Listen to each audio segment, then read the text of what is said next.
শনিবার সকাল 7:30টায় খিলক্ষেতের একজন নারী ধানমন্ডির পপুলার হাসপাতালে চিকিৎসার জন্য আসেন। হাসপাতালের চিকিৎসক তাকে ইউরিন পরীক্ষার কথা বললে তিনি হাসপাতালে প্যাথোলজি বিভাগের টয়লেটে যান ইউরিন সংগ্রহের জন্য।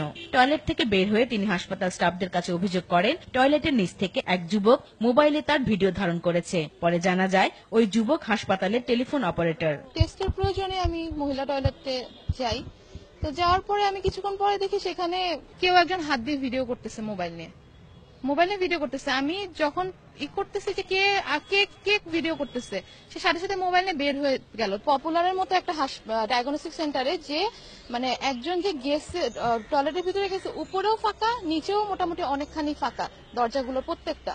পরে তার মোবাইলটা আমি নিয়ে নেওয়ার পর হাসপাতালের অথরিটি সবাইকে ডাকি জানাই। ওই মহিলার অভিযোগ পেয়ে সংবাদ সংগ্রহ করতে গেলে সময় টিভির রিপোর্টার ও ক্যামেরাম্যানের ক্যামেরা কেড়ে নেন হাসপাতালের স্টাফরা।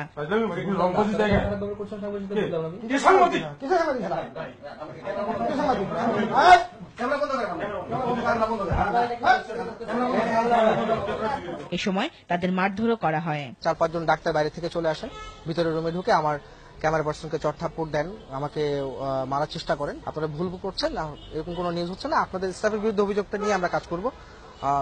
তারা কোনোভাবে মানে নাই।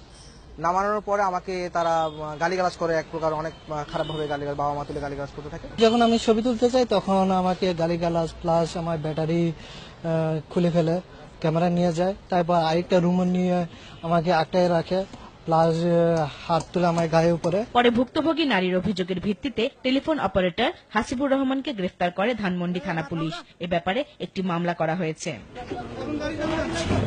এ ঘটনায় পপুলার হাসপাতাল কর্তৃপক্ষ জানান হাসিবুরকে বরখাস্ত করা হয়েছে। হাসপাতালে সিসি ক্যামেরার ফুটেজ দেখে সাংবাদিক লাঞ্ছিত হওয়ার ব্যাপারে ব্যবস্থা নেওয়া হবে বলেও জানান তারা।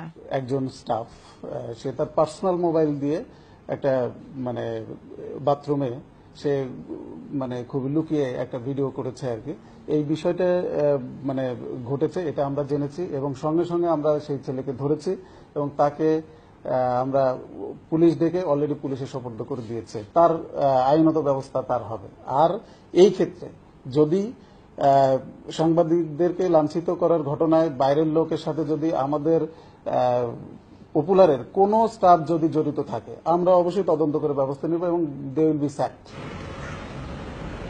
আতিকা রহমান, RTV, ঢাকা।